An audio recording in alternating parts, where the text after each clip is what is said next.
Jimbo.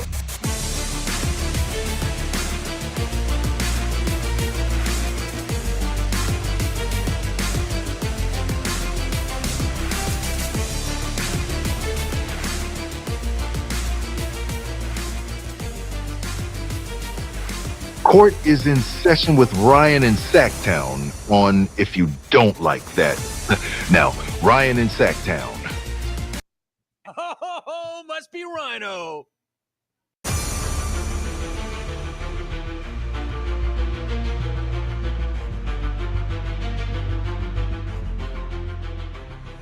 Holy moly, Jimbo.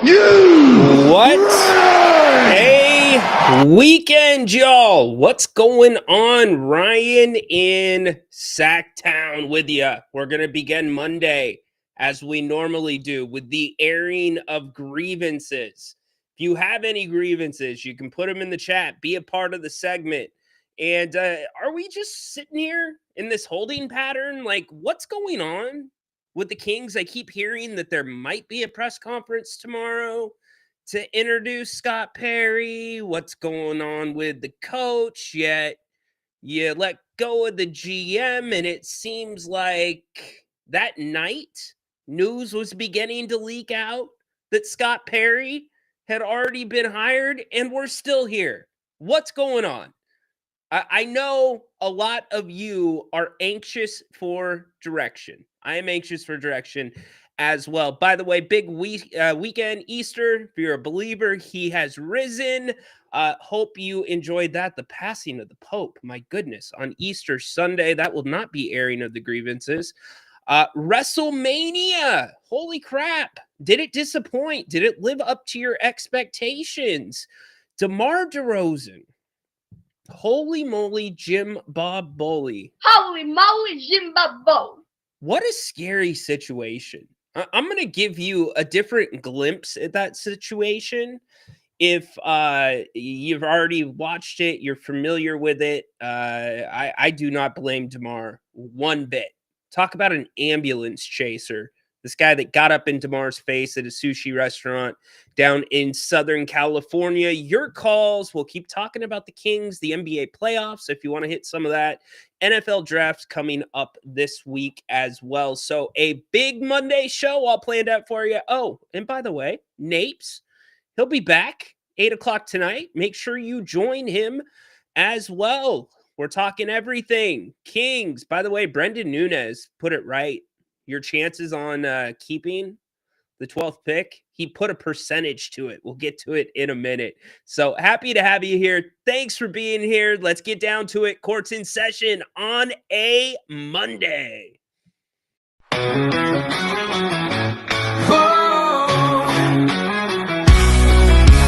Lights on the screen, hey, it's Grant and Ryan. We bleed purple, talking hoops, never lying. Sacramento Kings, we rise and we fall. If you don't like that, then you don't know ball.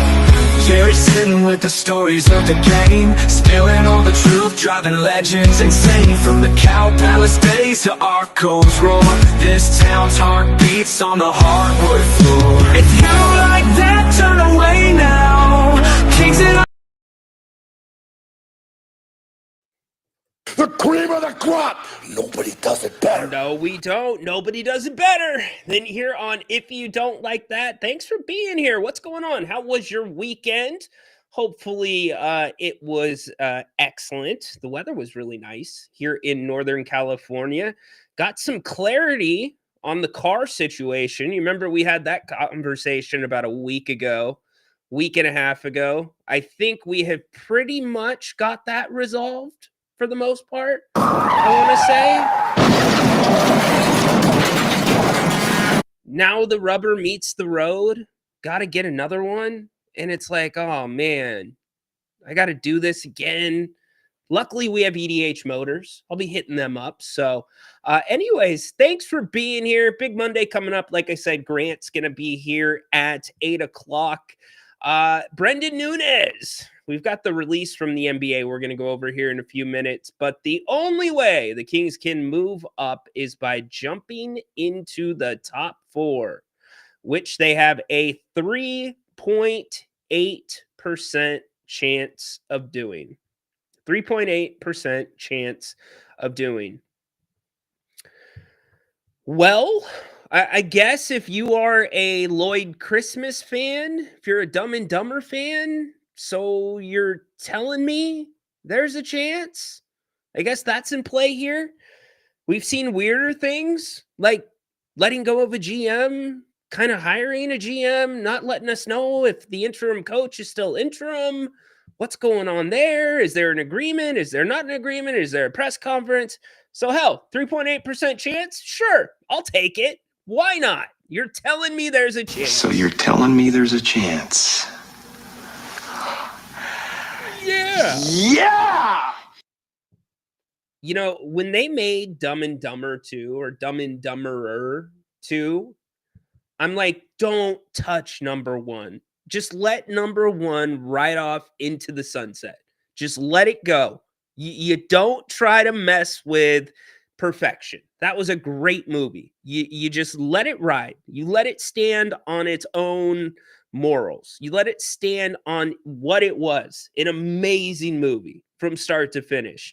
And I kind of feel the same way about Happy Gilmore. Happy Gilmore was just one of those ones that we could all quote. I could do like a minute of when grandma moves into the nursing home and Ben Stiller does the look at the name tag. You're in my world now, grandma. We could all do it. And now you're making a second one of those. I hope they don't screw it up. I really don't, or else they will be part of the airing of grievances that's going to happen in a few minutes. So like I said, we're not going to go over all this right now, but we've got a bunch on the NBA communications, breaking down what it's going to look like with the draft lottery. Like I said, you've got the NFL draft coming up this week. By the way, I'm so jazzed that they're having it in Green Bay. I got to go to Wisco this last summer, or last year in the summertime. That was my vacation before the season started with a bunch of my friends. It is such a cool town. It's a football town. That's all. Like, think about like UC Davis, like think not like the campus, but think about the neighborhoods in Davis, kind of like that. And then you've got this giant football stadium that's just in the middle of it. It's the Mecca. Everything is built around that stadium, and there's really not that much. So the fact that they are bringing the draft there, I think that's so cool. So anybody that's been to Green Bay, you know exactly what I'm talking about. It's a cool place to be. I'm hoping to maybe get Bobby Marks on this show to go over some of these Kings off-season highlights, things that need to be addressed. But first, I at least want to have a general manager to ask Bobby Marks about and at least have an introductory press conference and maybe a coach too. I mean, what's the holdup? If you had the dude lined up already, why have we waited this long? It just doesn't make sense. They're sitting on their hands. It's what they're doing. That's why I titled the show, Sitting on Their Hands. Inaction is starting to infuriate this fan base, and I get it.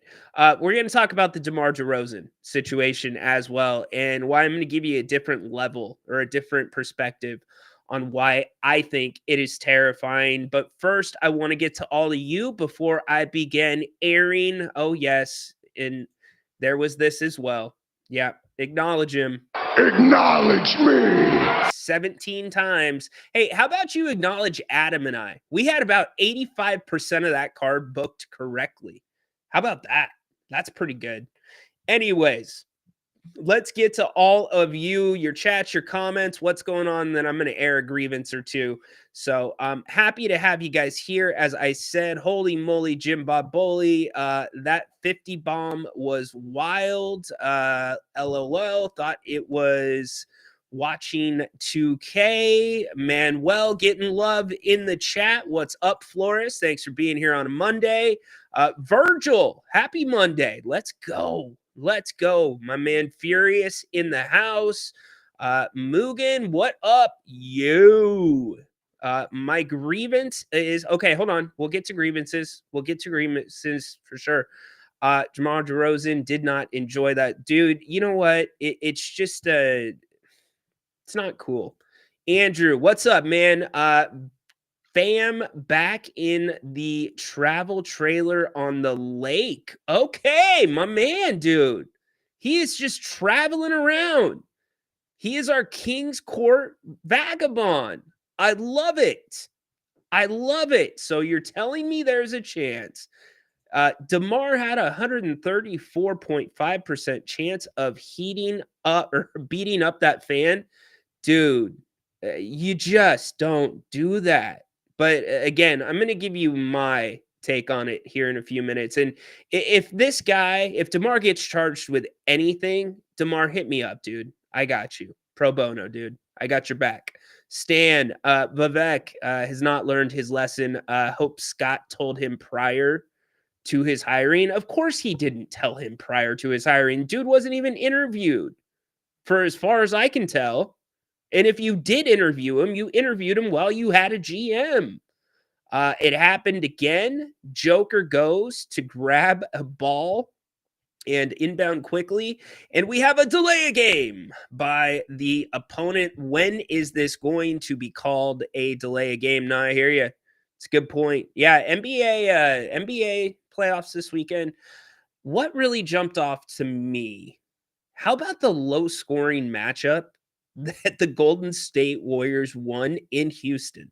Look, I'm not trying to come on here and be a Warriors fan.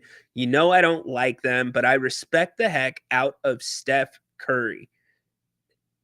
I do not want to play that team. Mr. Moss came on Friday and he's like, yeah, Houston's going to lose. And Houston's his team. He knows that team in and out. How about ABC not knowing that Jalen Wells is Jalen Wells on the broadcast? That was interesting. Off topic, but do you think Golden State is going to go 4-0? No, I don't think it'll be a sweep, but we'll see. Rhino, you want to be my lawyer in the future? Don't need one, but you never know. No, I'm good, man. Nope, not my thing anymore. Not my thing. Not my thing. This is my thing. Hanging with all of you is my thing. Had no idea they were the number one defense. Actually wild. And finally, thank goodness we are not in the series with OKC. All right, so when we were showing the ticket prices on Friday, OKC fan, they're that smart. They knew that was coming. That's why you could get into that game for $50. What was it? It was a 42-point lead, 3 or 4 minutes into the third quarter. Holy bleep. I hope they're able to carry that through the playoffs. I really am. All right, Mondays. It's for the airing of grievances. The airing of grievances. I got a lot of problems with you people. Now you're going to hear about it. So we're going to air some grievances. I saw one in here about Keegan. So where is that person's grievance? We will let you go first. Here we go. DG 24. Here's his grievance. The airing of grievances. My grievance I got a lot is of that problems with you Keegan people. is being held Now back you're going to hear about it. by being the fourth or fifth option. I can get on board with that grievance. I 100% can get on board with that grievance. I can tell you who else is probably on board with that. Dirk, my man, he is on board with that. I know a lot of you are not on board with that. A lot of you think that we are homers for Keegan. You think we are homers. All right, let me air a grievance. The airing of grievances. I got a lot of problems with you people. Now you're going to hear about it. Now you're going to hear about it, Peacock, whatever you want to call yourself, NBC. You run this application where you have the WWE network now built into your app, Peacock, right? Well, Peacock, how is it that WWE, Paul Levesque, Triple H, stands in the middle of the ring to kick off WrestleMania, and he's like, hey, everybody watching, this is the first time that anybody could be watching worldwide live, right? Keyword, live, right? You know, Most apps give you the chance, they give you the choice. I mean, we do have DVR these days. We've had DVR for what, 15 years now? Where, uh-oh, did something freeze? Am I frozen? I hope I'm not frozen. You have the ability to fast forward through commercials. Most every app that airs live television gives you the option to start from the beginning. I'm telling you, that is as basic of a thing as going to a fast food restaurant and them asking for here or to go.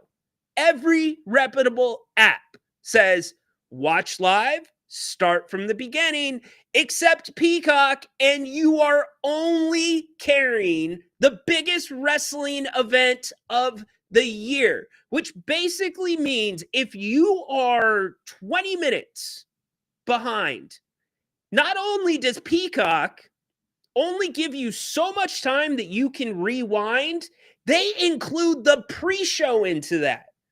They include the post-show into that. So WrestleMania could be over for an hour, and you could pick up that app to watch the start of WrestleMania, and you can't get to it. And you know what happens when you hit watch live? You see the finish of the main event, and you're like, oh my gosh. Like WWE, Peacock, how can that be? Like, you've got to get them off Peacock ASAP. WWE is pouring way too much money into the product to have a crappy application. Even the right?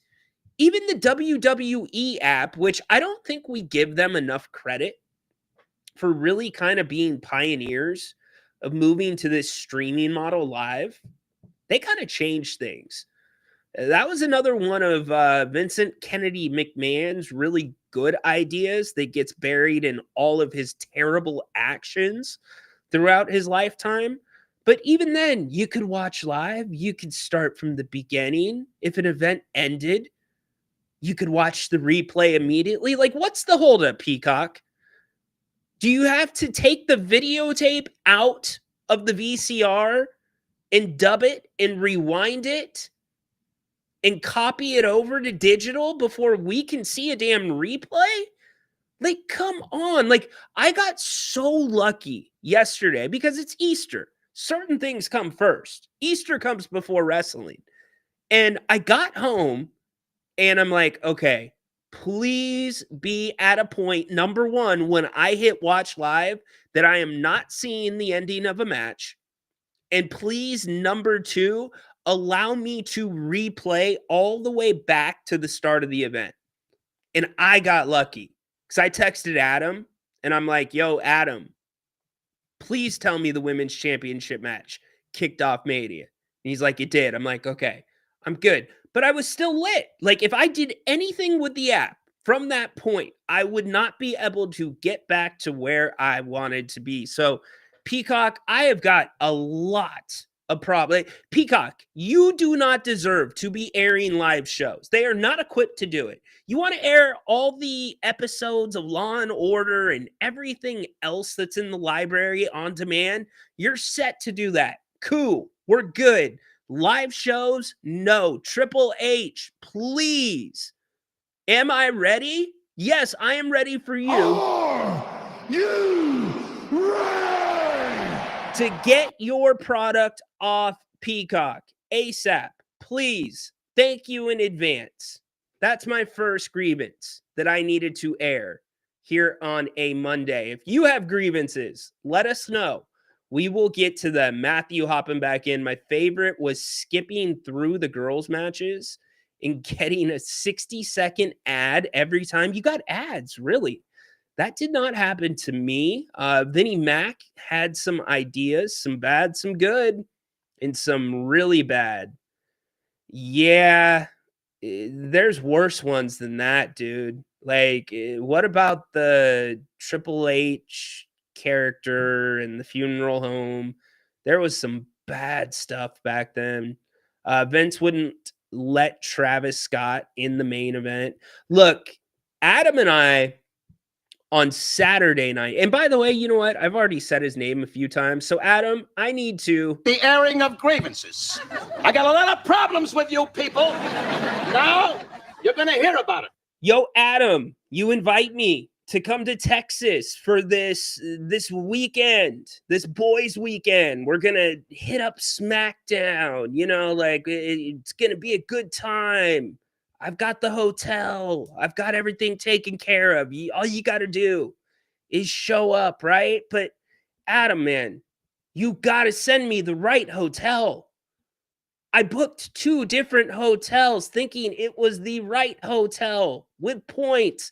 And then I had to get my points back. And then finally, just finally, before we came to air, I was able to get the same hotel. Because apparently in Texas, some of these roads are so long that you might have 3, 4, 5, 6 different Marriott properties on the same street.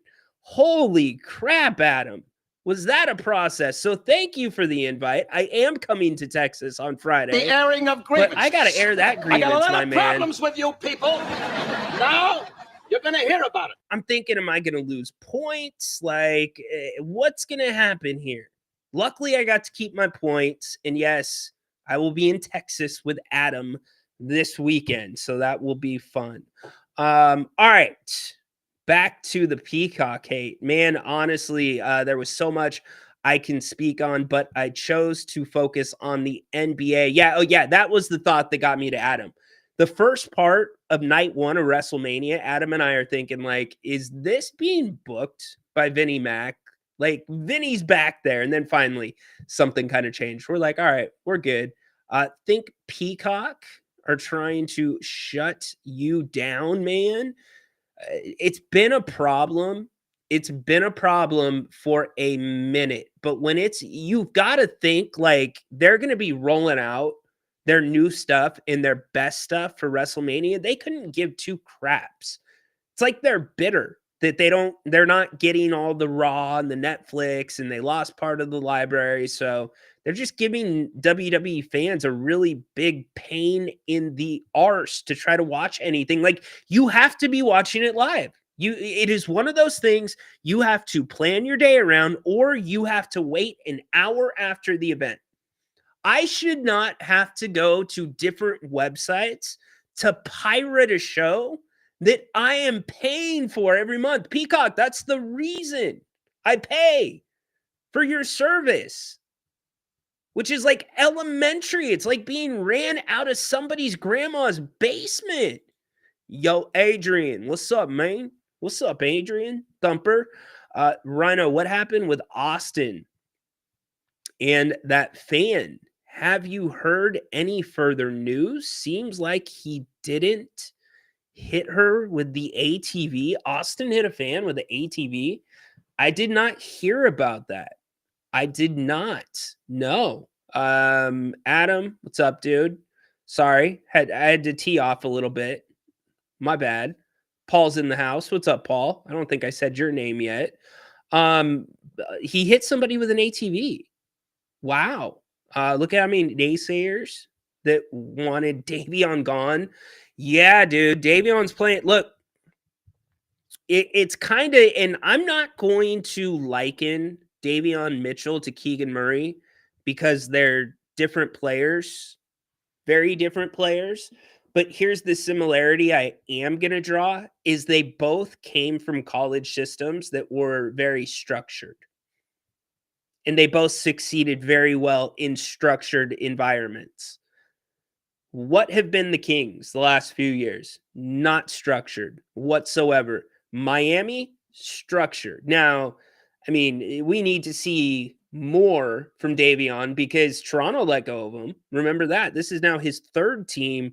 But look, if he's good enough for the Heat, that just tells you how bad the Kings screwed stuff up. Even Khalil Ware, their draft pick, Jerry Reynolds came on when we were doing our draft previews. He was so high on that young man. He thought that he was going to be really good. He liked his shot. What happens? Falls to the Heat. Another one that would have been great for the Kings. Jaime Jaquez. I love Jaime Jaquez. Just one of those glue guys. Just a great basketball player. But yeah, Davion's doing all right. and I'm happy for him. Happy for Davion Mitchell.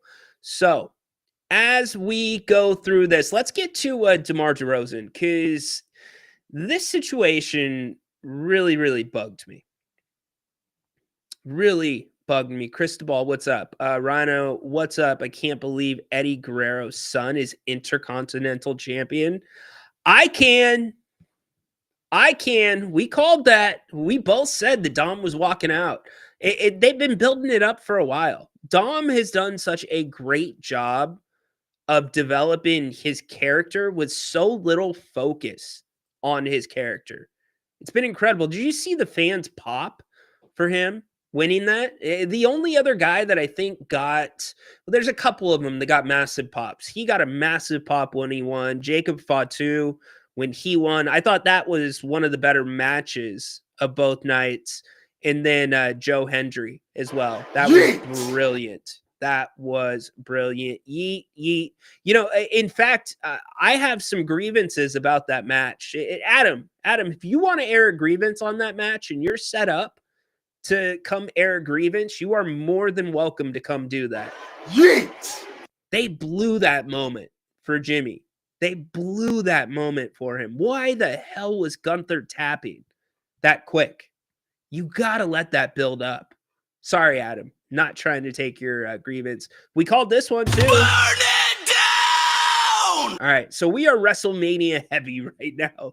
Let's get back to DeMar DeRozan really quick. So DeMar DeRozan was having dinner at a sushi restaurant down in Southern California. I was originally going to play the video, and then I decided against it. I'm going to play the audio for you, but let me set the scene for you.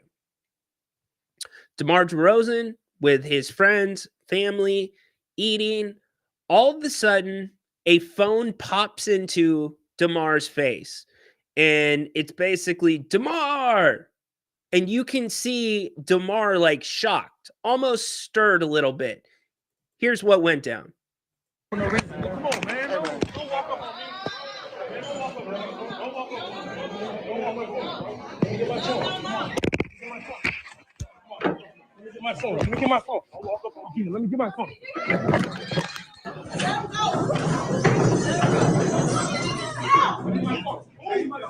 I need my phone. Come on, I'm a big fan. You my hero.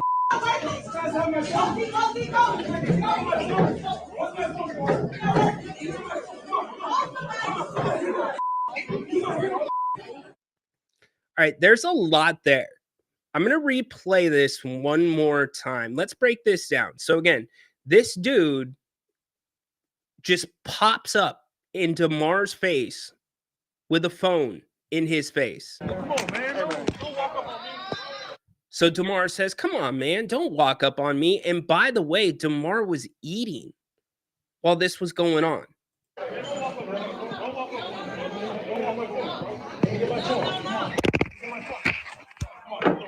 My phone. Let me get my phone. I'll walk up on you. Let me get my phone.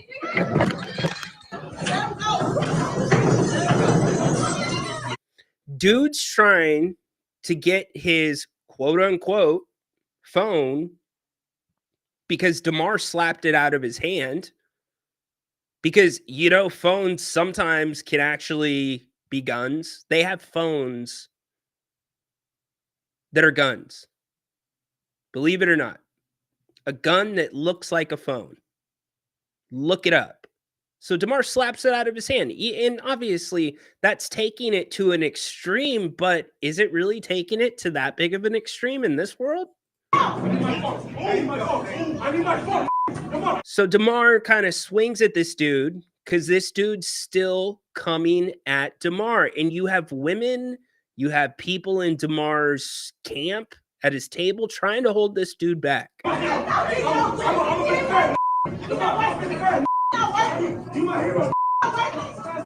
You my hero? You my hero. All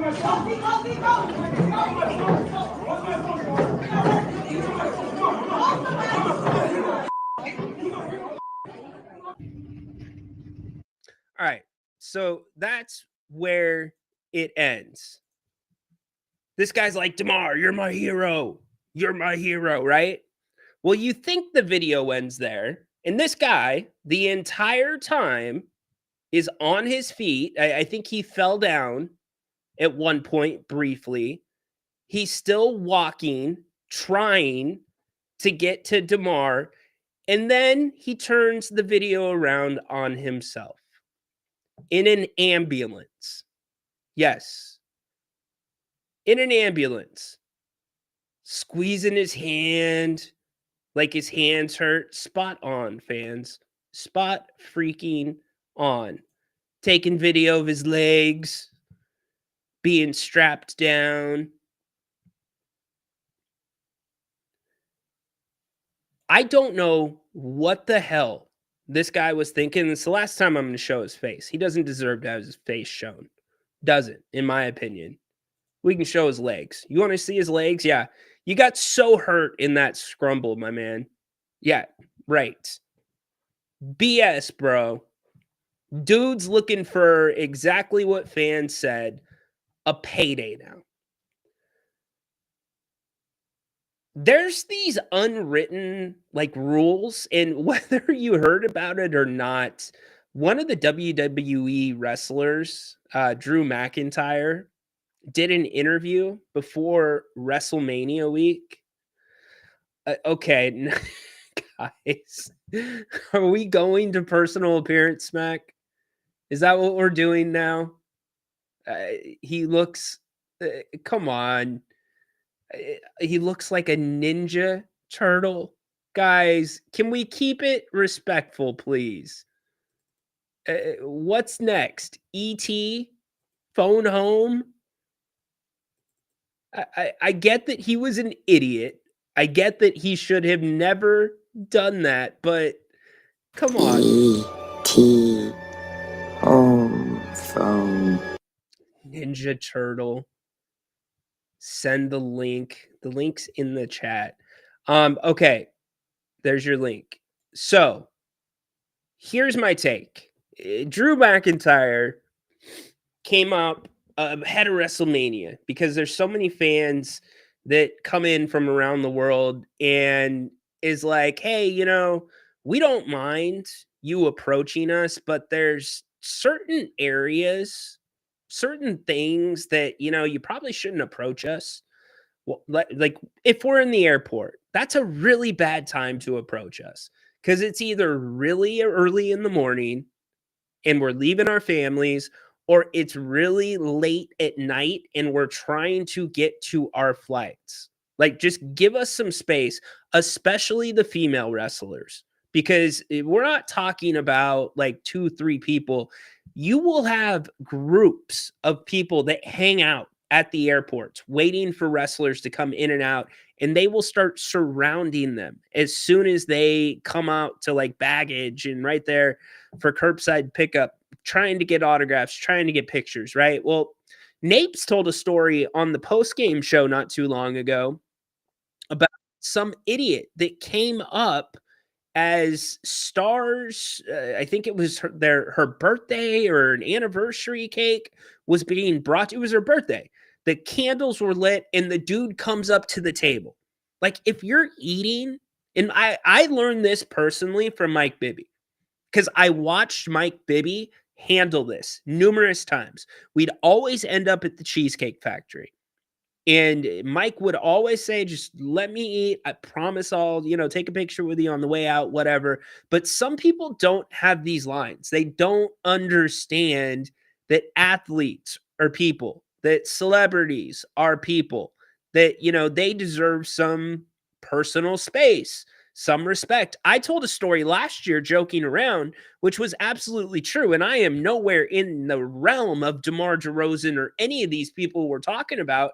But I was at a restaurant with my family here in Elk Grove. And I went to the restroom.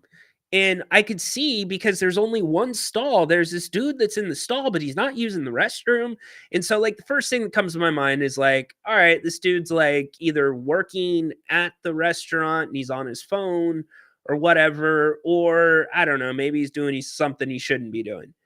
And so then all of a sudden, after I finish doing what you do in the restroom, this dude pops his phone over the top of the stall and he goes, "Ryan in Sacktown, what's up, bro?" And I'm just like caught looking up like that. Like, are you kidding me? In the bathroom, dude? In the bathroom of all places. So just some people don't get it. But with DeMar, here's what's scary. With gambling these days, with just so many people taking action, throwing hate at athletes if they don't hit their numbers, not even on a team spread, an individual thing, like these different sites where a player needs to have more or less. To have somebody pop up in your face like that and not know what their attention or what their intention is supposed to be. Was it HH?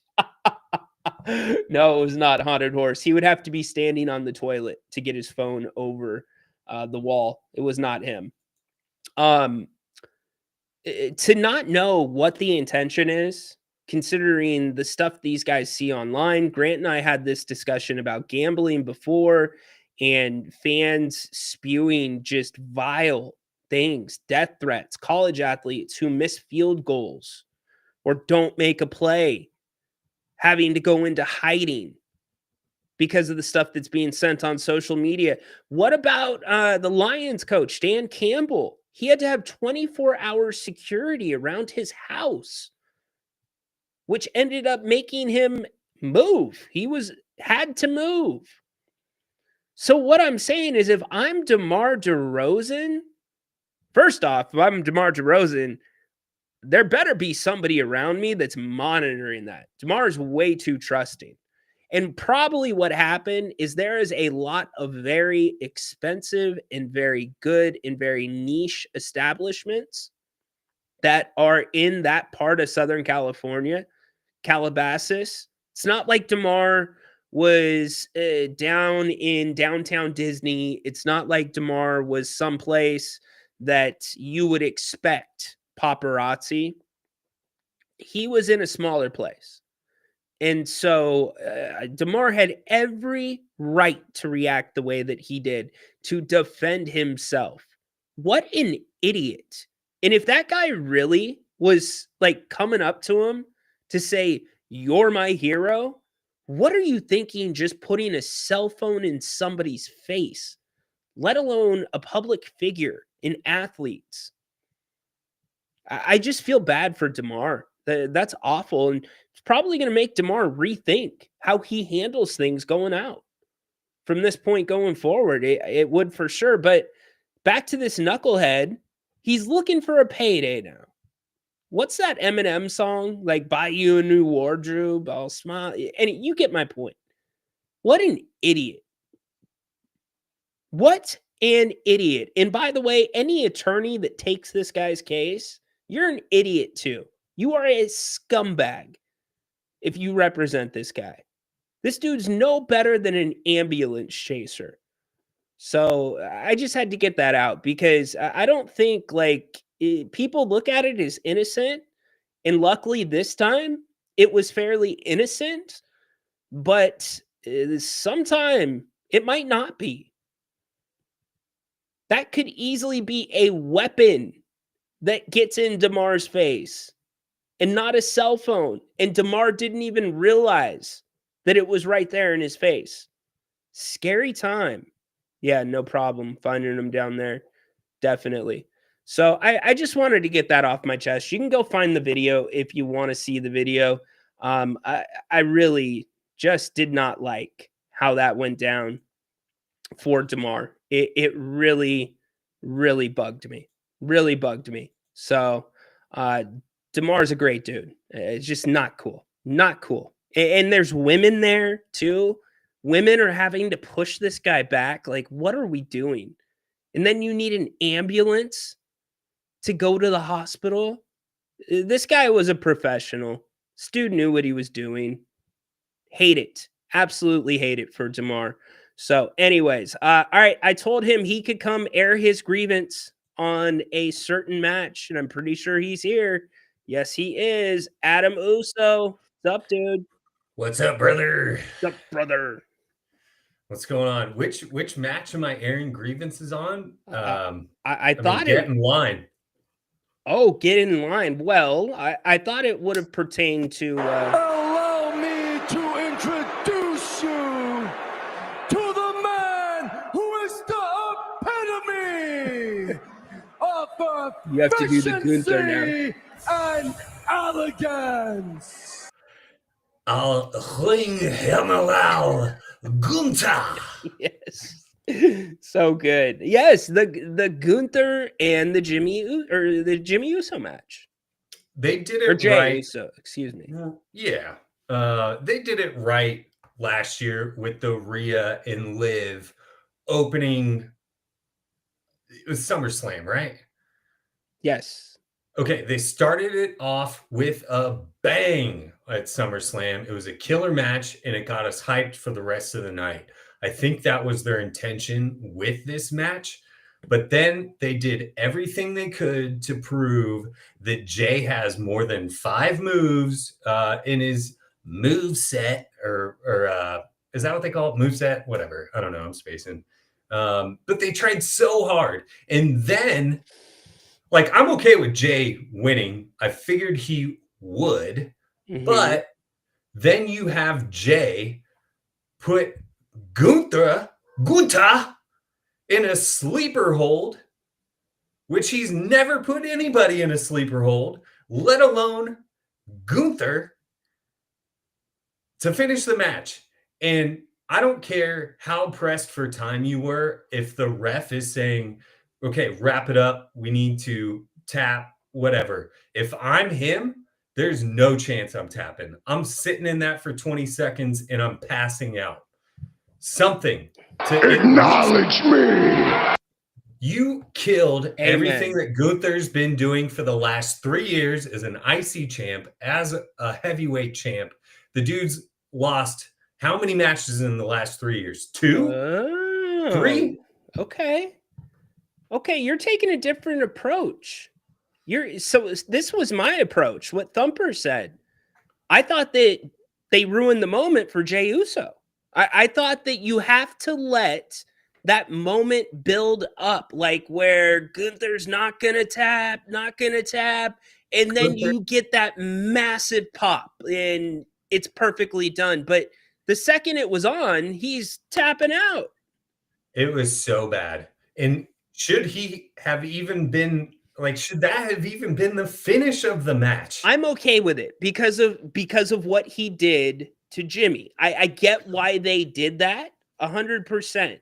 But the quick tap out, if you're watching on TV, you're like, what just happened? If you're in the arena and you made this point, it's probably okay. But I was thinking what everybody else was, time constraints. There was no time constraints. It was like a 12-minute celebration.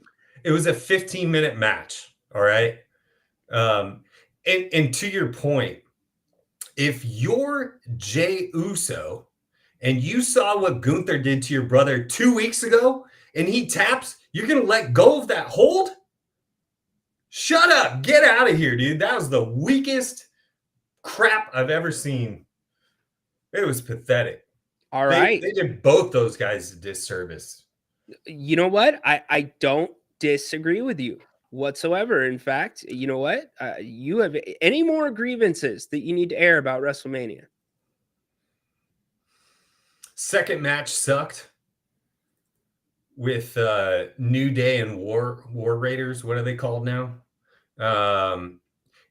You drag them. I get it. It's sponsorships. And if you look at the mat inside the ring, it was Slim Jims, Red Bull, The airing of Clash of grievances. Clans, and Dude Wipes. So what you're telling me is that you're going to eat Slim Jims, drink Red Bulls, go play Clash of Clans, and then you're going to go crap yourself, and you need some Dude Wipes. So we know what our target audience is. Fine products, if I may say so myself. But you drag the the War Raiders and New Day out in Clash of Clans garb to the ring, and then you did it the second night, but only for Drew McIntyre. He couldn't get that stuff off quick enough, man. Oh, he was pissed. As soon as he came out in it, I'm like, dude, Drew is going to be, he's pissed that he's wearing this crap. And as soon as he got up on the turnbuckle, what did he do? Start ripping that crap off. It was crap. The final match, you started WrestleMania on a crap note. You ended WrestleMania in a crap note, but I also have an opinion about that last match. What did John Cena say 2-3 weeks ago? That he was retiring with the championship. Yeah, but what is he going to do with wrestling? He's going to ruin it, right? Right. He ruined it. And so now, having a day to sit on this, he did exactly what he said he was. We all expected The Rock to come out after Travis Scott. He didn't. That ruined it. Travis Scott, we were all waiting for The Rock to come out for a payoff, right? And have more superstars rush in to side with Cody. I think it's a coin flip there, man. I don't know if everybody was waiting for The Rock. Travis Scott. Okay, here's my problem with it. Travis Scott put his hands on the official. He pulled him out. That's a disqualification. Yes. Thank you. Thank you. Thank you. Thank you. Thank you. That is a DQ. That's a DQ. So, yeah. A lot of things wrong. You did last year really right, and you did this year really wrong. Cena wanted to ruin wrestling. Great. You did it. You and Travis Scott did it because even with the rules that are in place, you effed it up.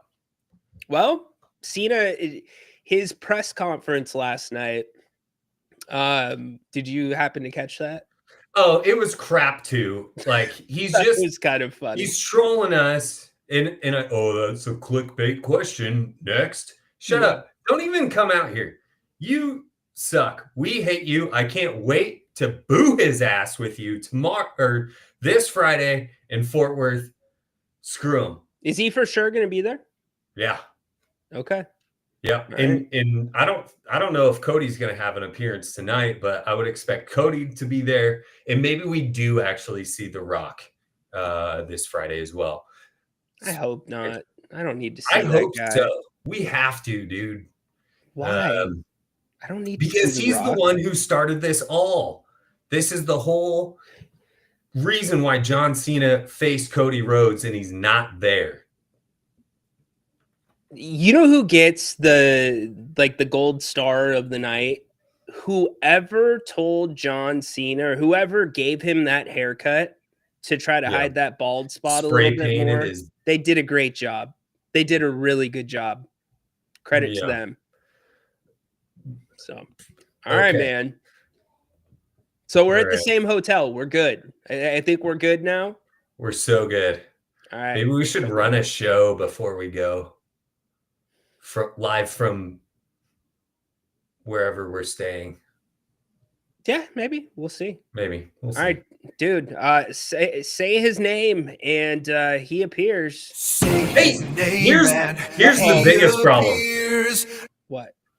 Biggest problem. Royal Rumble, WrestleMania. Who got the biggest pops both nights? Joe Hendry did not get the biggest pop. Yes, he did. Yes, he did. Absolutely, he did. Yes, he did. Are you talking entrance pop? Yeah. Yeah. It was bigger than Becky Lynch's. I'll give you that. Yeah. Yeah. Well, maybe he did get the biggest pop. That was so well, for as bad as they were on a lot of things. That whole thing was done perfectly with Joe Hendry. The Joe Hendry was perfect. It was 2 minutes. He did everything that he should do in those 2 minutes. You know, he comes out. I know Randy's going to destroy him, right? And he should. But I think they did it in a way where Joe Hendry still, is believable as champion. But if you are any other WWE wrestler in the locker room, you are you're pissed that spot went to Hendry. Like, you're lit. That was a massive spot. No one would. Who would have cared, or who would you have cared more to see? Nobody. Maybe Kevin Owens, if that was all a dupe, right? Yeah, it because of the partnership and everything with TNA and W, it made perfect sense. And Joe Hendry, I'm just glad that the people reacted the way that they did to him. They went nuts. They went nuts. You are right. All right, dude. Love you, bro. Well, one more. Oh, We got the TLC match on Friday. We've got 3 that's right. teams. That's right. And I think we're going to have one more surprise. Do you think it's Fraxium or the Hardy Boys? Fraxium, because they lost I their think so. titles. You bump them up. They put the other, what is it, Hank and Tank over. Yep. So, but Raw tonight, call up. Raw tonight's going to be call up. massive. Yeah. So. Mm-hmm. All right, dude. Love you. Appreciate it. Love you. See you in a week or less than Not that. even. A couple days. A few days. Let's All go, right. baby. Let's go. Our resident GM, Johnny, did you put your name in the hat for GM for the Kings, man? People are watching other wrestling companies instead of WWE. Some people are. Well, what happened was WWE is doing some crossover with certain companies. So TNA, they have had some TNA wrestlers on WWE shows. So it's given them more exposure. Cena's gonna be there, and I definitely won't put a camera in his face like what happened to DeMar. No. And that's the point. The person should have never gotten that close. And the point is, if you could get that close and have a cell phone in his face and him not notice, think about how much worse that could be for him or somebody else. Not good. Not good. What's up, BJ? Where in Texas are you going? Dallas, Fort Worth? American Airlines Center. So I guess I'll be bringing... Do I need to bring my own casket, Adam, for Luca? Let me know. Because I don't know if my airline will allow me to check a casket. Yeah, I'll have to double check on that. Johnny back in. Even if LA is hometown, DeRozan has fans that hustle him. He might as well stay in Sacramento as a fourth quarter or bench player like Monk, but are too expensive to be bench players. Look, DeRozan's not going to accept a 6-man role in Sacramento, because if he's accepting a 6-man role in Sacramento, this team's not winning a championship or contending for a championship. In fact, Johnny, I posed the question on Friday. We're talking about this rebuild, right? Like, we need to rebuild. How do you start? And the question I posed is, have we been in a rebuild through the last 3 years? Still, you only made the playoffs once in 18 years. Maybe this whole thing still has been a rebuild, now on a much smaller scale, but this thing was never a thing. They had one good season that, by all accounts, was an outlier. Like, they fooled us with the stability. You extend Mike Brown, you extend Monty McNair. I think if you look at what the Kings have to play with, Johnny, and we can hop into this conversation if you would like. Oh, no, don't make me go to my dial-up sound. There is one website that absolutely hates my guts. And yes, we are going to... Oh, are we back? We are back. All right, so here's the Kings, what they've got. DeMar DeRozan is probably the most tradable asset. And I think there's going to be teams that will be, especially, let's say, perfect example, Houston. If Houston gets bounced out by the Golden State Warriors, Houston knows that they're built for the future, but they need some more scoring. They're a piece away. You could do something with Houston. You could maybe get something back there whether it's draft capital, which if Houston's going to be good, then their draft pick will probably not be a good draft pick, or at least it'll be a lower first round pick.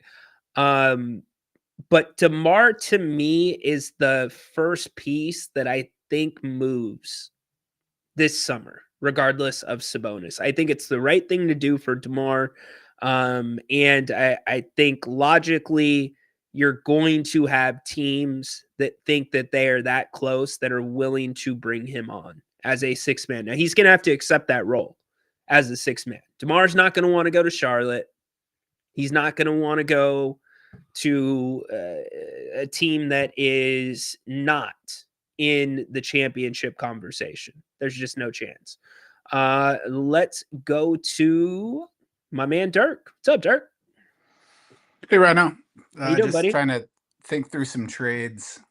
Something I was thinking about earlier today as a potential landing spot for Sabonis.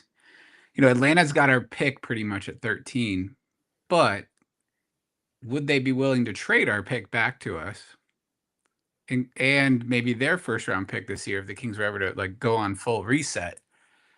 Because I think we have with Jonas Valanciunas as your starting center, you've got some flexibility there at the center position. So that's a team who's starting Clint Capella at center. Might they want to play Trey Young Sabonis as a 1-2, especially with the new GM coming in? Could that be a source of 2 first-round picks for the Kings in the process of a reset? What are your thoughts? I want picks over Trey Young. That's my first thought. I don't. Oh, that's what I'm saying though. We're Yeah. not trading for Trey Young. They're going to keep him in this deal and try to build around Sabonis, Trey Young. Yeah, I mean, I think the Kings need to be open to it. Here's my stance on Sabonis. I respect what he's done. I love what he brings.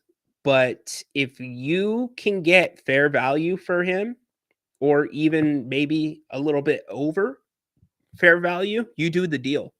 You do it. Why would you not do it?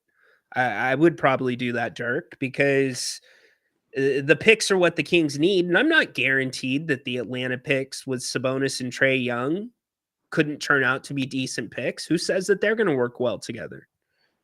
I was thinking maybe Larry Nance in the deal. I don't think there's enough money there, but Kings haven't had a power forward in a while. That might offer some flexibility to shift things around. Something has to change. I don't know when we're getting a Perry press conference to even get a sense of the direction. That's where I opened the show. That's exactly where I opened the show. Just counting down the days, I guess. Part of me is thinking there's more stories to come out about this Kings season, because I remember there was a lot of buzz about just wait till the postseason, or just wait till the postseason ends, and you're going to hear about a lot more dysfunction.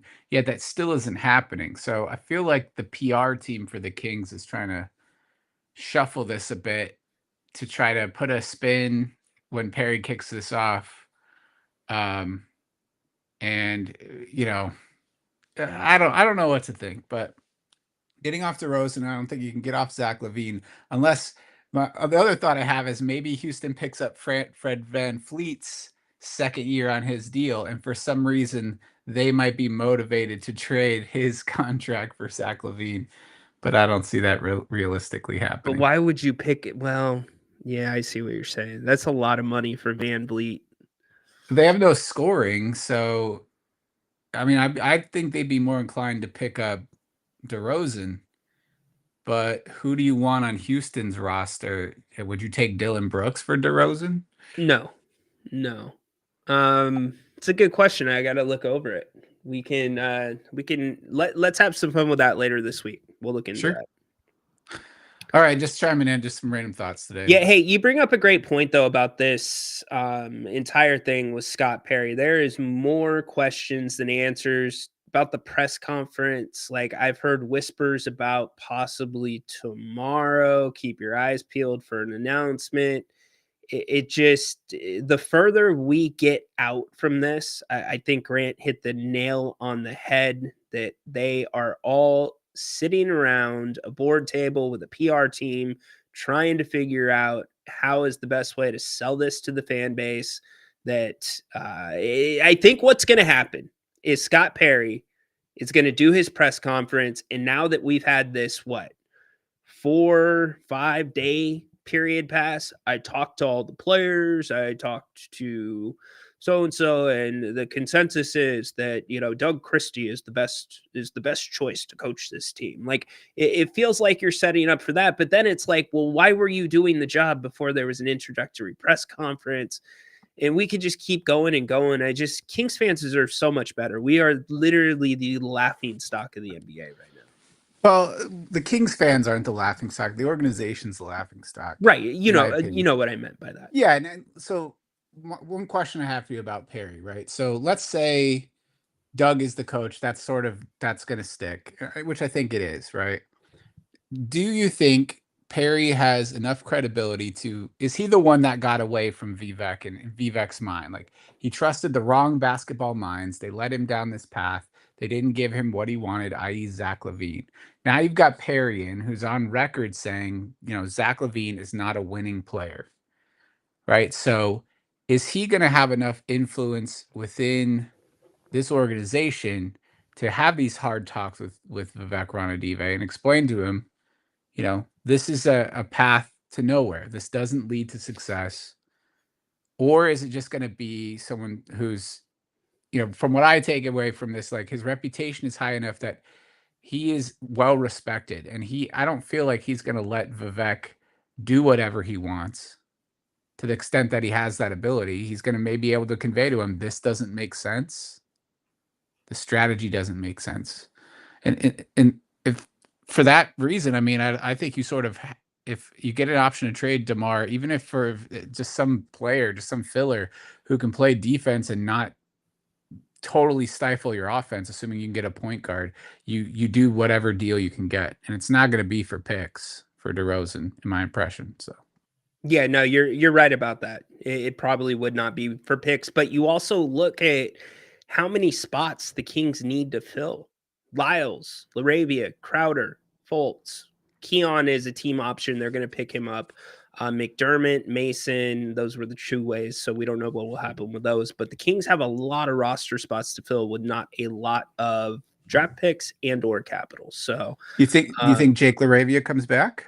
I don't know yet. I don't even know what to think about Perry. First off, let me answer your first question. I lean more towards Perry being a puppet rather than somebody that can stand up to Vivek, regardless of what he is on record saying. He can very easily double back and say, yes, but, Zach wasn't able to stay on the court. And now he's shown that he can stay on the court and is an asset. And I think we've only seen the beginning of what Zach LaVine can really do. I think that's what you will hear. Laravia, if Doug's the coach, yes, I think he's going to do what he can to get him back. But I believe there's a capped number that the Kings can offer Laravia, Dirk. Yeah, I took Jake's comments at the end of the season to talk positively about Doug and like, hey, that he had an interest in staying here, having only been two places. I think that is a positive, not just someone saying, hey, I need to get paid, pay me or put me somewhere, because he'll get some money at the size and the effort we saw. I don't think we need to sign Trey Lyles again, personally. No, I'm with you. Trey's gone.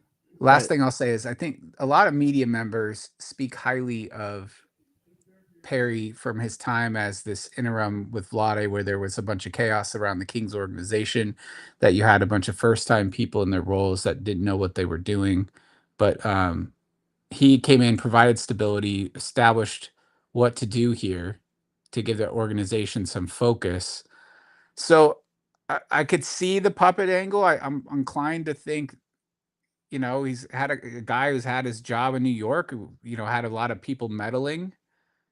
According to Grant, a lot of people had a lot of influence there. He's coming into a situation where he's learned those lessons, and he's looking to make his imprint.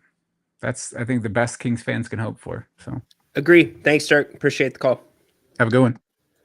So I want to give you this side of it really quick. This was what Patrick had to say about Scott Perry. He lives in Long Island, diehard Knicks fan, had a first row seat to Scott Perry's time there. And as for what Dirk said about other media members, Sean Cunningham came out and said that his best trait during his 3 months here with Sacramento was his ability to work with Vivek. You can take that one of two ways. That yes, he was able to stand up to Vivek and get things in order, or you can take it the other way.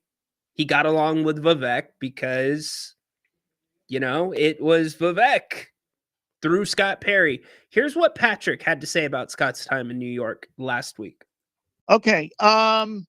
Number one, when Perry was brought over to the Knicks, it was right after they let go of Phil Jackson. And there was another guy running the team. His name was Steve Mills. He was sort of like the owner, Dolan. He was sort of like his flunky. And he ran the team, and Perry assisted him. And the biggest thing going on at that time was Porzingis. He was like insulted, and he didn't play for like the whole year. And I remember Perry and Mills sending the coach at the time, David Fisdale, over to Europe to try to get Porzingis to stay. Well, long story short, Porzingis never stayed. And eventually the Knicks let go of Steve Mills. So you think Perry would have been running the team at that time. He wasn't running the team. They brought in Leon Rose. And I think Leon Rose is more responsible for the Knicks turnaround than anything that Perry had to do with it. Now, I'm not there. I'm not in the owner's room or anything like that. But it's generally known that Leon Rose gets most of the credit for bringing in the players for the Knicks because he worked for a sports agency, and his son stayed with that agency, and they would get like a lot of players from like Kentucky and Villanova to join the Knicks. So that's what Patrick had to say, and I respect Patrick's opinion. He reads what's going on. He's watching the product. Now, like he said, he wasn't in the building, but I'm just very uncomfortable with how this whole process has played out. How could you not be uncomfortable? The final buzzer sounds and the news is already out that the Kings didn't fire Monty, but they mutually parted ways, right? And then there's this like uncertainty about Doug. There's this team meeting where Doug Christie gathered the guys that were remaining in the locker room. Not a lot of clarity about that. There's whispers early in the morning that Scott Perry's name was already being thrown around, possibly even that night before Monty's office was packed up.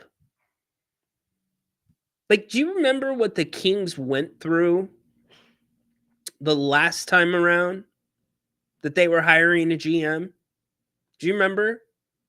They specifically put this team together to show the fan base that Vivek was not making the sole decision, meddling. They put a group together to conduct the interviews, to find that next candidate. And now we have gone back to this. Coming off of, by the way that you fired Mike Brown. Not that you fired him, the way that you fired him.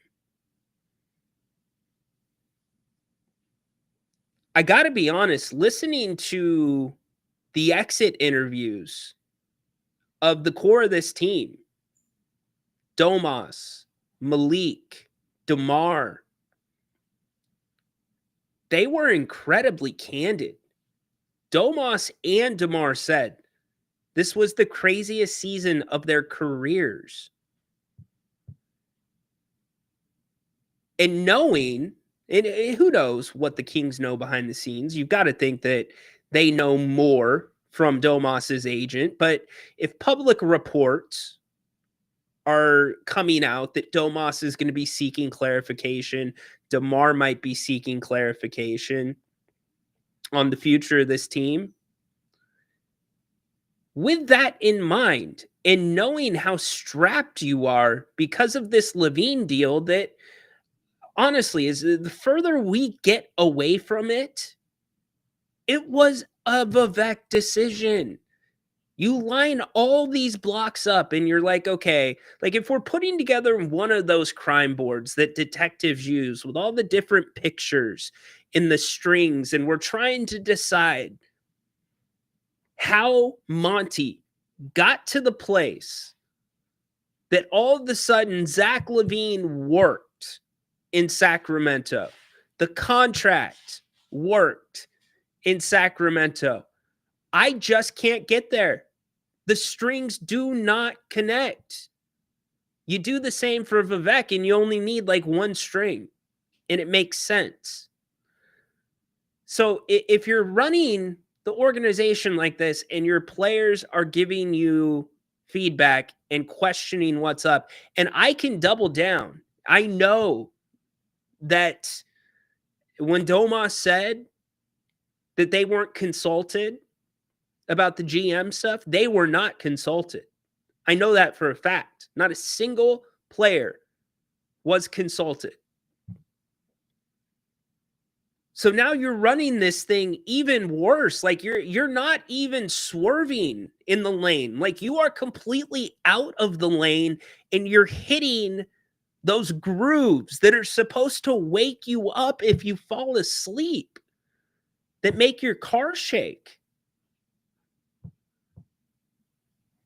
It's really troubling. It's just, and I'm not trying to be negative here, y'all. I'm trying to find the positive in it. I guess the positive is Domas has been through this already for a while. So what's going to make me believe that his game's going to be affected, that he's not going to play with the same effort and toughness? He will. But it's everything else around it. And there's the other side too. This whole thing about not needing a point guard. You know, Monty had this, everybody said Monty, even me, had a team of analytics guys that were feeding information. I'm not so sure that that's not more connected to Vivek. And analytics are good. I like numbers. I like pointing certain things out. I think certain numbers tell you the story of how a team's doing. Certain statistical categories, like net rating, that one usually does not lie.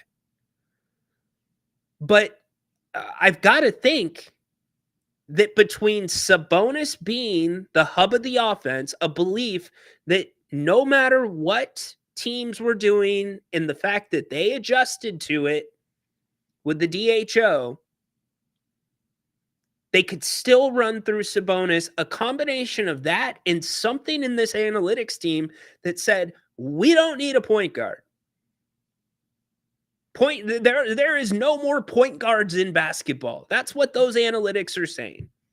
It's positionless basketball. And you've got a center that's kind of a power forward that's kind of like Jokic. And there's this Şengün guy that's kind of like him. We don't need a point guard. And the Kings stayed away from point guards. They never invested in a point guard. So I wonder too, and this is where the positive side of things comes, what if you throw a point guard into the mix? A good, reliable starting point guard.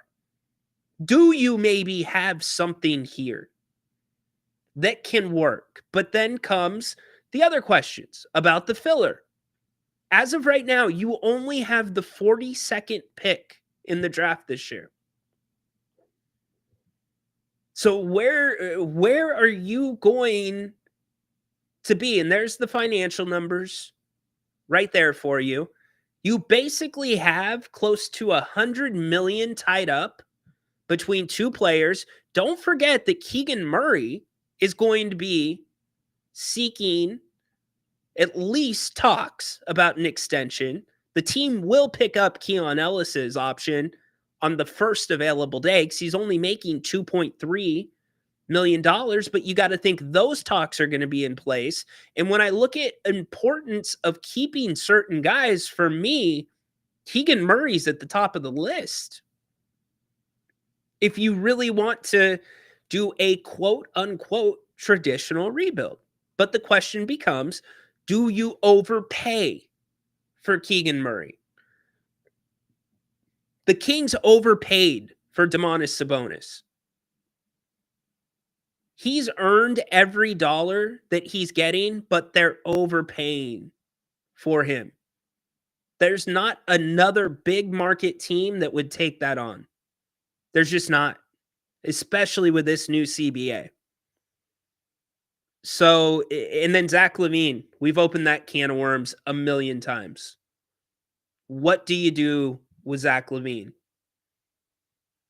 I mean, we're all assuming, by the way, think about this. We are all assuming that Zach LaVine's going to stay healthy.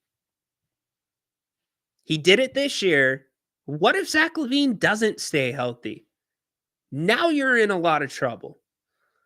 So, and these are all questions. These are all things that should have already been started, like in terms of work. We're losing days. The draft is coming up. No GM in place, quote unquote, or at least not a formal press conference. So who's out doing the scouting? Who's talking to other teams? It's crazy. Like, this thing's so far off the rails. You know, I put a tweet out over the weekend that I was watching the Kings-Clippers game in VR. So I'm not sure if any of you have watched in VR before, but the NBA will put highlights up in VR of certain games. And rare is the day that the Kings end up being one of those games. And luckily, got to watch it. But where the VR set is positioned, or at least the spot that you are sitting courtside, is basically at the scorer's table. You're sitting at the scorer's table. Like, think where Scott Moak sits. That's where you're sitting. So you are looking dead across the court at Vivek Ranadive and whoever's sitting next to him. It happened to be him and his son, that game, for the Clippers game. In fact, I think it was the game the awkward family photo came from. You know, the famous awkward family photo that we've been talking about for like the last week? Yeah, this one. Remember this one? Because 50 Cent was there on that VR game, or on that game. But here's what bugged me was I watched it once, like watching the players, and then I watched it again. And I watched Vivek. And I challenge any of you that have the capabilities to watch that through VR to go back and watch that and just look at Vivek and his son. They're literally almost every play, like they have whiteboards in front of them, drawing up where players should be and what didn't go wrong. And, oh, you see that? And I'm thinking, uh-oh. Like, uh-oh. Like, that's what we hear about in action. The same guy that wanted to put cherry picking in place. Crazy stuff. Crazy stuff. It blew me away to the point where I tweeted it out. I'm like, go check out Vivek. Go check it out. Here was DeMar DeRozan in his exit interview. Just your reaction to Monty being hugely agreeing to part ways, and then now the hiring of Scott Perry.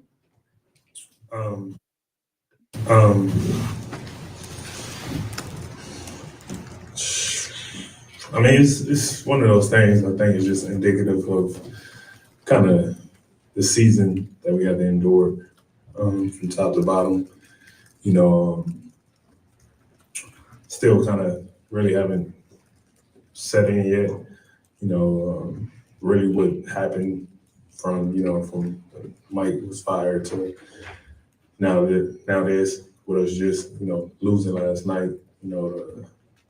coming down to the fact that, you know, it's no more games right now, you know, so it's definitely been a year. DeMar, just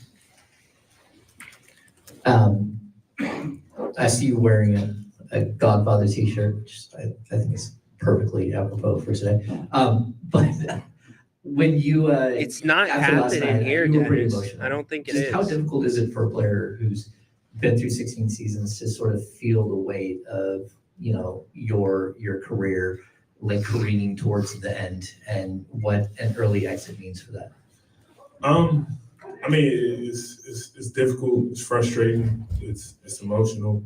I mean, it's everything when, you know, I only can speak for myself. Like I put so much time, effort, preparation, sacrifice into, you know, the game of basketball. You know, as much as I care for it, as much as I live it, you know,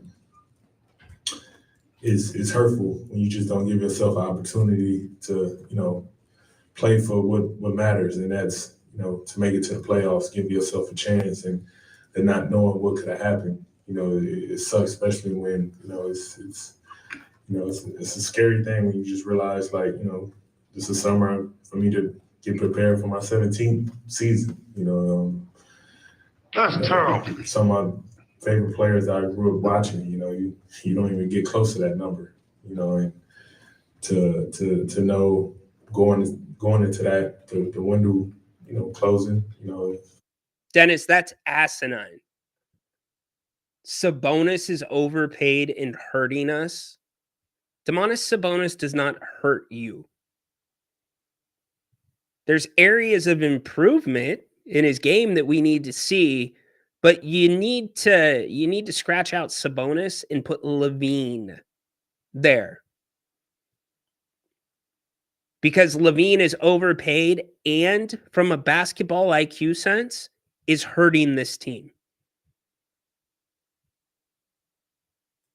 And like, this job is like being a teacher or being a reporter, where y'all can do this as long as you can, you know. So for me, that's where the frustration and the emotional side of it come from. Debo, I know you said that you're going to take a little bit of time off and try to reevaluate your future, but what factors are you thinking about when it comes to being here in Sacramento long term and thinking about your 17th season next year? Just a structure of and a foundation of a compete level. You know, I think all year we had such an uncertainty of, you know,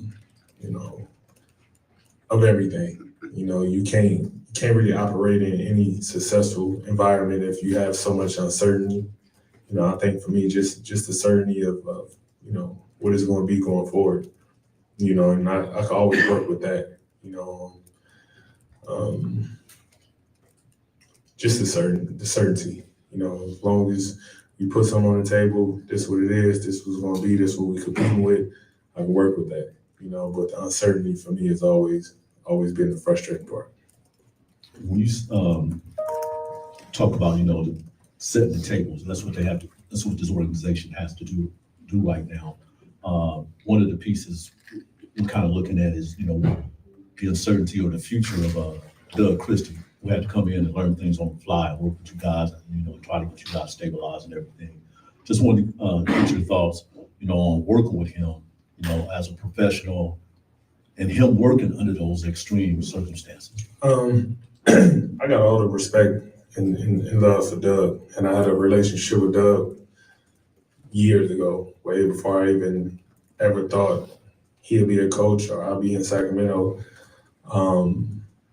So respect and love I have for him is unlimited, you know, and to see him thrown in a position he was thrown in and be able to kind of rally us together when everything was kind of so chaotic. You know, he held his own, you know, first time being in that position with so many uncertainties, like I said, going on, you know, he kept us together, you know, that says a lot. That says the capability that he has.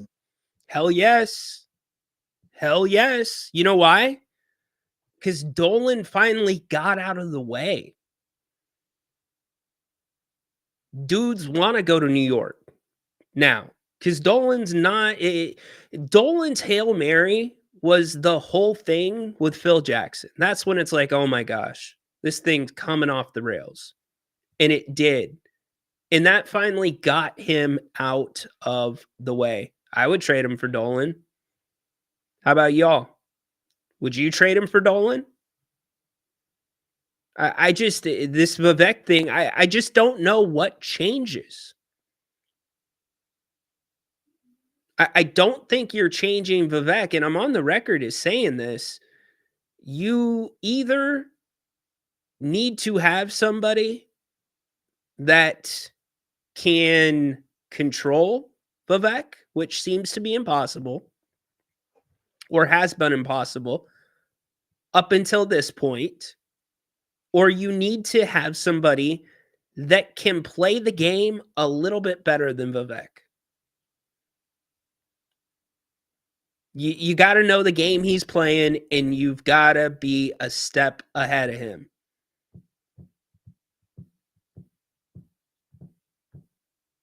I don't know. Maybe that's Perry. Maybe that's what his strength was. Like I said, Sean Cunningham said his working relationship with the owner was his strongest strength during his short 3-month tenure with the Kings. Johnny, I don't know. I don't think Playback dislikes me. They asked me to be on a few times and it never worked out. They asked me to get Grant and Jerry, and that was not going to work out. There was like this big misnomer that Kyle Draper and I did not like each other for a while. That is not true. We're totally fine. So I don't know. News to me if somebody does not like me. Johnny, the worst thing is Derek first. Derek made a really good point earlier and I lost it. But Perry needs to be the Vivek horse whisperer. Well, that's what I'm saying. You got to be able to play the game with him. And I just, it doesn't, if you look at the process, right, it doesn't look like that's in the cards because it doesn't look like this guy even interviewed for a job. And if he did interview for a job, he interviewed for a job that was currently occupied. Now, if you think Monty was looking forward to coming back, I think you're probably lying to yourself. And Monty put out a very nice thank you to the fan base via his social media. I meant to put that up for today's show and did not. But, you know, the whole thing about mutually going a different way, that stuck out to me. And Grant said, it doesn't matter. It's semantics. It kind of mattered to me because of who he's working for. Like, this owner is erratic. To say that owner fired you, it would be important to me to be able to say that guy didn't fire me. So I think there's something to that. But, well, Evan, until we get to a spot where things are just at least being done in a functional manner, like DeMar DeRozan just said it. He's talking about just how crazy things are. So it's going to be a tough fix. And the further we get from the end of this season, the closer we get to the interim tag being removed from Doug Christie. My guess is if a press conference happens tomorrow, if it happens 2 days from now, if it happens next week, you're going to have Scott Perry telling you they did their due diligence on the coaching market and talked to the players, and Doug Christie is the right guy for the job.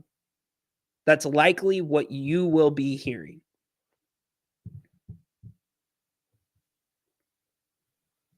Who knows? Maybe they haven't done a press conference because they've been too busy going to Bennett. I mean, there's 3 locations after all: Roseville, Rockland, Howe, Fair Oaks. Monday night, which means Monday wine and dine. Get a bottle of wine and a couple of entrees under $70. It's pretty darn good these days. Happy hour too. Not too late for that. 2 to 6 p.m. All 3 locations. Go to bennettsrestaurants.com. You can check out all of their different offerings, prime cuts of seafood and steak. They're also doing a lot of cool stuff at the lunch hour between 11 to 4 p.m. They've rolled out some new sandwiches that look absolutely amazing. I know I'm going to open a can of worms here by saying I love the steak Cobb salad on the menu, the mushroom soup that they have from time to time. Can't get enough of it. Also on the weekends, if you're a brunch person, 11 to 2 p.m. brunch at all 3 locations. You can go to bennettsrestaurants.com to make reservations. PK, you can buy your gift card for Wolfie there. PK, man. Somehow this guy was going to give away a $500 gift card and he ends up doubling it on bets and keeping it to himself. Gotta love PK. You can get the gift cards there. Also, again, I say reservations. Don't be left without one for Mother's Day. It's a perfect place to take mom for Mother's Day brunch. You can get 2 entrees and a bottle of champagne for under $60. So huge thanks to Brian, Margot, the entire team at Bennett's, and thanks to all of you for going in. And yes, the redfish is excellent, and it's not red like Grant's hair. It's good. It's blackened. It's incredible. Good stuff. But go check them out. And when you do, let them know that you heard about them here, and vice versa. Let us know when you go in, because we love to pass that along to Brian. And Brian always loves talking with all of you. So make sure you ask if Brian or Margo are there when you go to any of the 3 locations: Rockland, Roseville, Howe, and Fair Oaks. Bennettsrestaurants.com. Thanks to them for sponsoring today's episode of The King's Court. Here we go. Nathan, we went to Bennett's last year for Mother's Day. It was great. Awesome. Yeah, brunch is one of our favorite times to go, but we don't get there until kind of the end of brunch usually. And we'll just see like tables filled with like the champagne bottles in the ice that are empty, just complete residue of all the people that enjoyed the mimosa special that they do. Yeah, it's good stuff as well. I'm with you. Adelman have another kid. Yeah, I don't know. The one that he has is coaching the Nuggets right now. Anything jump out about the playoffs to everybody? We've got some games coming up tonight. Golden State really was the big story for me, knocking off Houston. Oklahoma City, also the way that they dominated. I mean, just absolutely dominated Memphis. Will they be able to do that to a better team? We'll see. You got games coming up tonight. You got the Pistons and the Knicks. Patrick's going to be lined up and watching that one. Clippers and the Nuggets. The Nuggets won game 1 of that series. So a lot going on in the NBA. Good time to be a basketball fan, even if you are a Sacramento Kings fan. Yes, Brian is a Kings fan. Of course, he's always at the games. He has seats that are very near to the Kings bench. Tay hopping in for the first time. Thank God we are not in the series with OKC. OKC looks invincible. They're just a very well-balanced team. They all know their roles. They play so well. SGA, to me, this whole MVP fatigue, I get it. I know that it exists, but to me, SGA is hands down the MVP of the league this year, with no disrespect to what Jokic has done. Oklahoma City had the best net rating in the history of the NBA. Think about that. The history of the NBA, the best net rating. So we're talking a lot of things. We're talking trades. Like, we can't even talk about trades. We can't talk about draft picks. We can't talk about anything until we know who the GM is. When was the last time you get a report that this person is being hired as the GM? It's been what? We're 3 days away from a week. it starts kind of, the whispers were coming out overnight, and then Sean Cunningham puts it out Thursday morning, and we still don't have a press conference? Like, what's the holdup? It's not bad reporting. I've heard the exact same things. So what is the holdup? And it's what you got to have to be able to move forward. And I know Grant has pulled everybody here on this Doug Christie thing. Should the interim be removed from him? I'm going to tell you, from a business sense, it makes all the sense in the world to bring Doug Christie back as the head coach. Because 50% of this fan base, even if the team's not playing well and Vivek is running it into the ground, they will support Doug because of Doug's playing days here, because of him stepping in this year. Now, if Doug comes back, you got to worry about this. It's not a coincidence that he was put in the head coaching role interim when Mike Brown was fired. It's not a coincidence that he has a very strong relationship with Vivek Ranadive.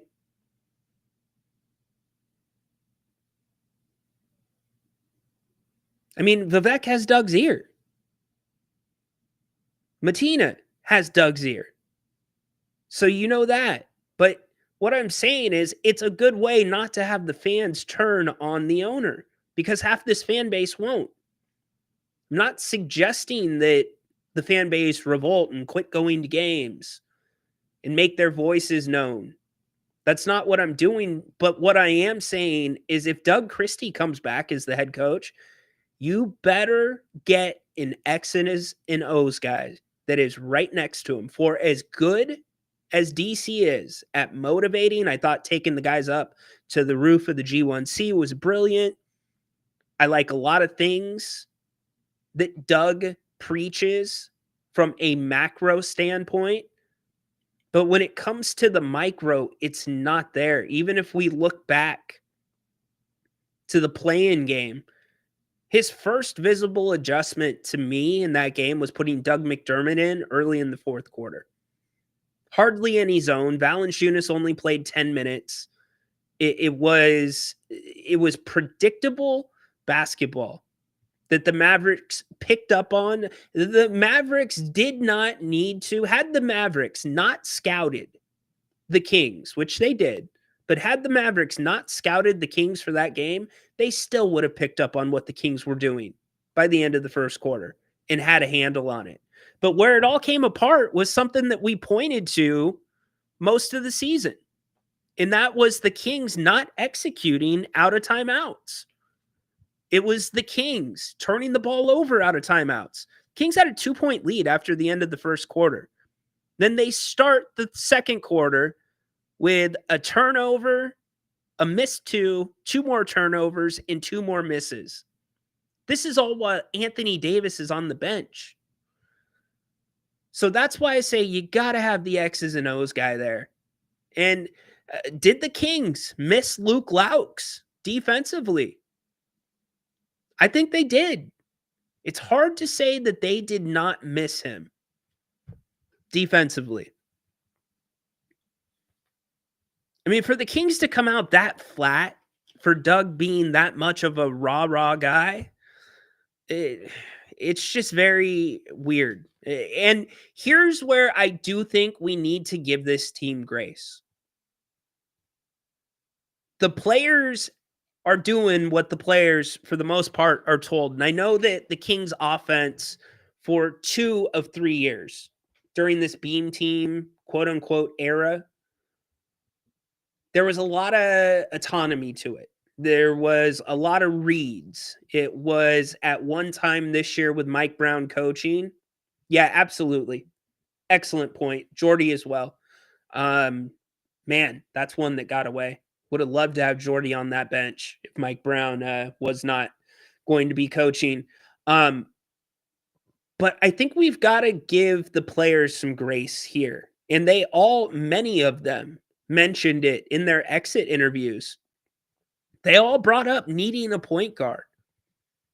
And so I'm not going to go back and harp on the point guard point, but what I am going to go back and point to is you had so many players that were playing out of position.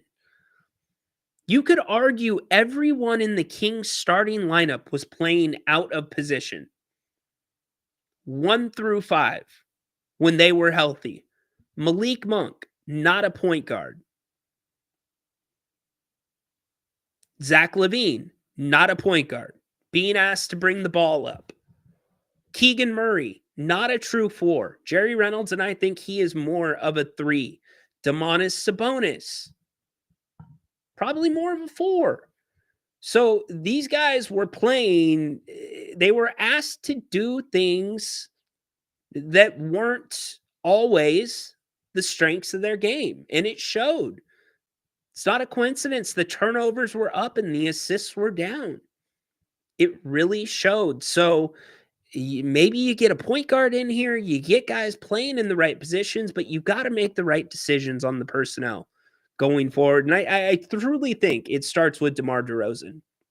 It's not Domantas Sabonis. Now, you do have to decide if you're going to build around Domas. That does need to be a decision. But ultimately, I think the Kings, pardon me, in some ways have hurt Domas's value, which is crazy to say.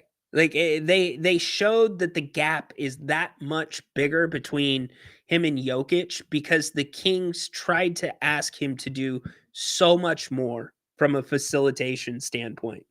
And when Sabonis came to Sacramento, that was the thing. It's Sabonis and Jokic. Now, Sabonis isn't Jokic, but they're very similar players. I don't think you can say the same thing right now. And part of that, I think, is kind of on the Kings. To not have a point guard with Sabonis is just crazy to me. It's insane to ignore it. And that's why Domas brought it up in his exit interview. Malik Monk said he had to wear 4 hats this season. Brought it up in his exit interview. So makes all the sense in the world. So maybe a little bit of rebalancing, like we said, the point guard. But until we get questions about Scott Perry, until we know who the coach is going to be, which if you're just joining us and you've not been with us for the last half week, or at least since the play-in game, I believe it is more likely than unlikely that Doug Christie is going to have the interim tag removed off his coach. In fact, the way that Doug talked after the game, after the play-in, listen to Doug really quick. Listen to how strong the language he used was. It's like almost he knew he was coming back. Obviously not the outcome.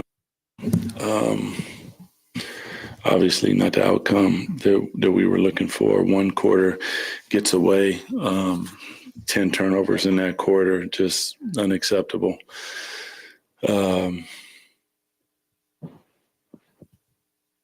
It's been a lot. And like I told the guys, they've grown in a lot of ways. I appreciate them. I appreciate the organization. I appreciate our fan base for the opportunity to stand on the sideline and represent us.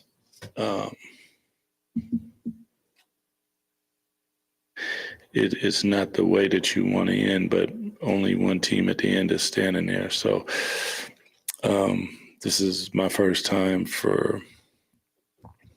in this position to feel this way without a jersey on, and it's not a good feeling. I'm not about that life, so yeah.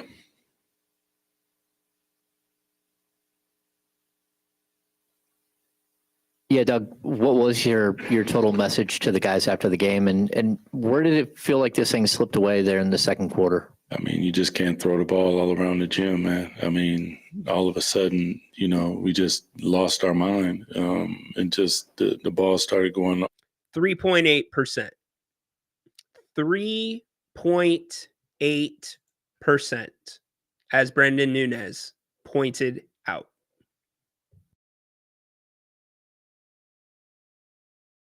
All over the place, and before you know it, I mean, the first quarter, it was like everything that we talked about, everything that they saw was right there. They played with pace. It wasn't a crazy quarter, up by 2, but the flow of the quarter was more to our liking and the things that we had discussed and talked about. In the second quarter, not only turnovers, but live ball turnovers, like downhill. They played it, and I told them in the huddle, like they are playing the exact way that I described that we need to play.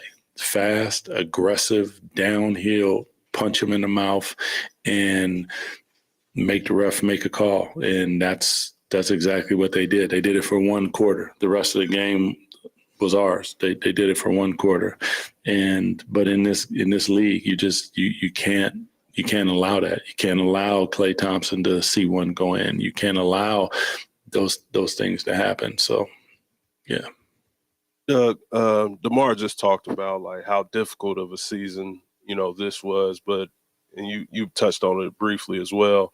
But throughout your entire career as a player and a coach, how are you able to rank this amongst one of them tough seasons you dealt with? I mean, for me, it's player, whatever, coach, announcer, fan. I've never seen anything like it. I talked to Jay Triano, and I was like, "You ever seen anything like this, Jay?" And he said, "Yeah, when I was in Phoenix." And then I started listening to things that happened here, and he was like, "Well, you got me there." And I was like, "Yeah, it's just a lot." I mean, when there's.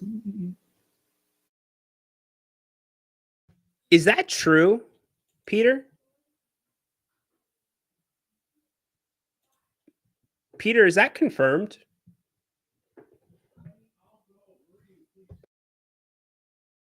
Is that confirmed?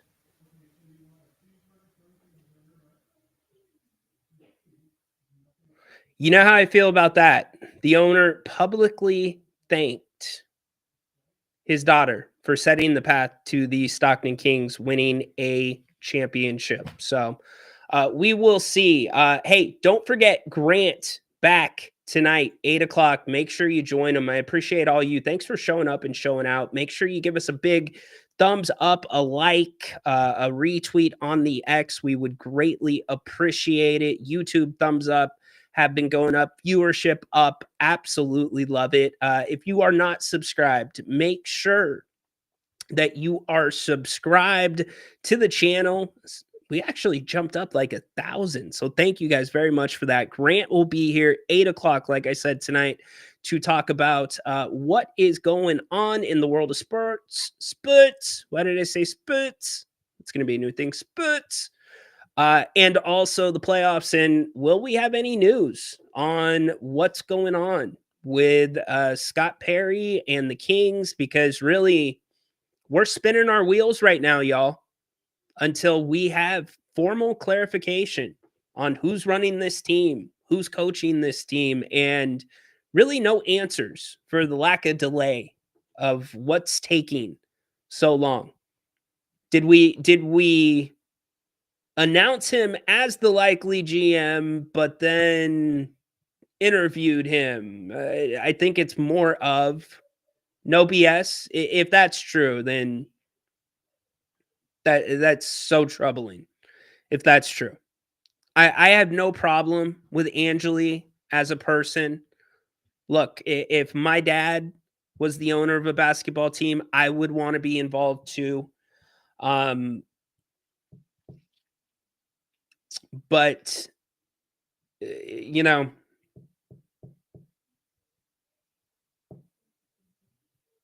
it's a lack of.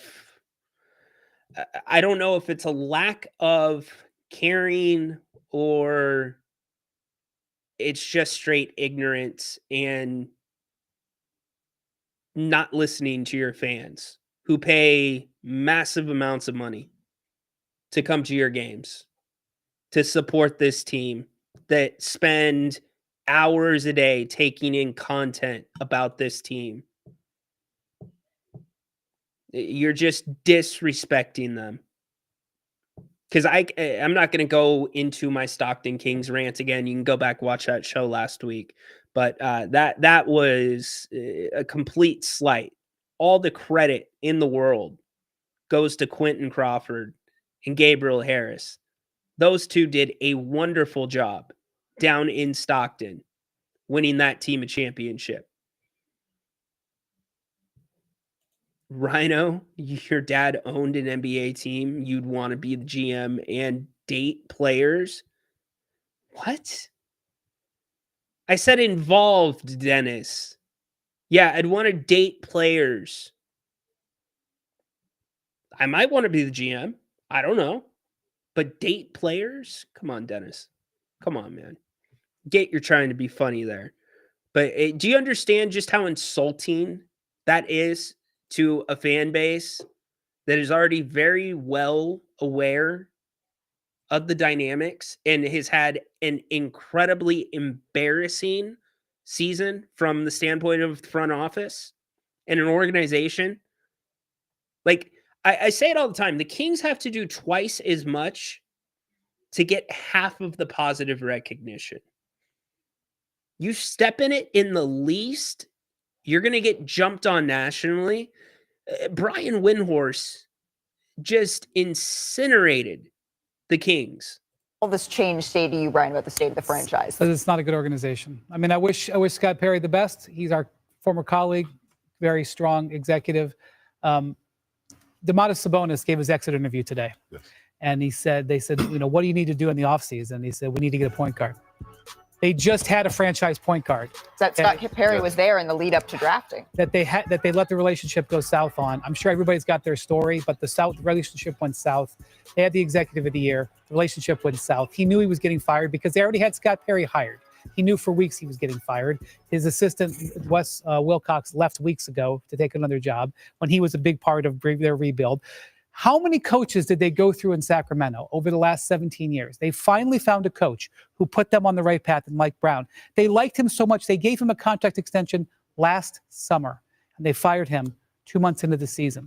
This is the definition of why they have been a bagged organization for decades. And maybe this new alignment will work. Maybe Doug Christie will work. Maybe they will get another point guard. Just look what they did. Like, I like Zach LaVine and DeMar DeRozan as people. I like them as players. They can be successful. They were very clearly a poor pairing in Chicago. It did not work. Not for 5 minutes over the course of years. The Bulls moved on from both. The Kings brought them in. They had an alignment that worked, and they imported a pairing that didn't work and is very expensive. They had it in front office that was working. They disenfranchised them and drove them out of town. What are we doing here? Like, okay, maybe it will work going forward, but why would you have faith in it? Why would you have faith in the decision-making from the top? This is not an opinion. This is a reaction to the results that we can actually see. Yeah, unbelievable. It's from Brian Windhorst. Great job by you, Sherry. Completely agree with that. Yeah, look, it's a good question, by the way, Tay. It's a very good question.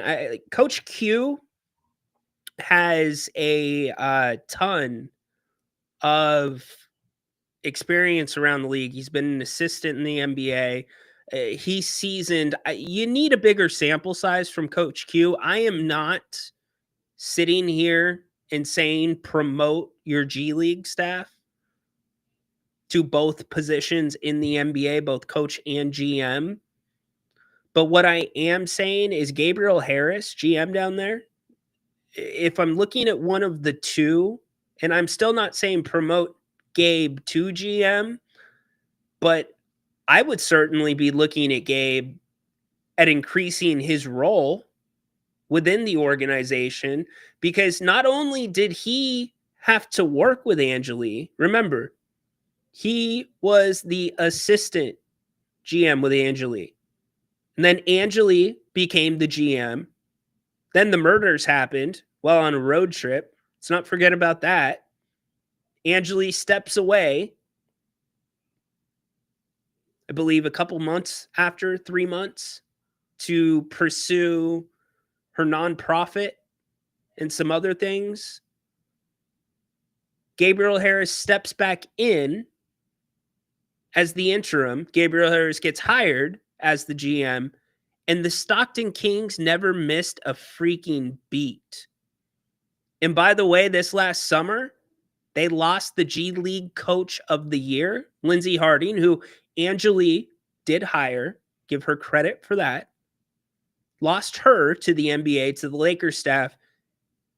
Not only did the system not change in Stockton, Gabe found the perfect guy to get exactly get what they needed out of those guys.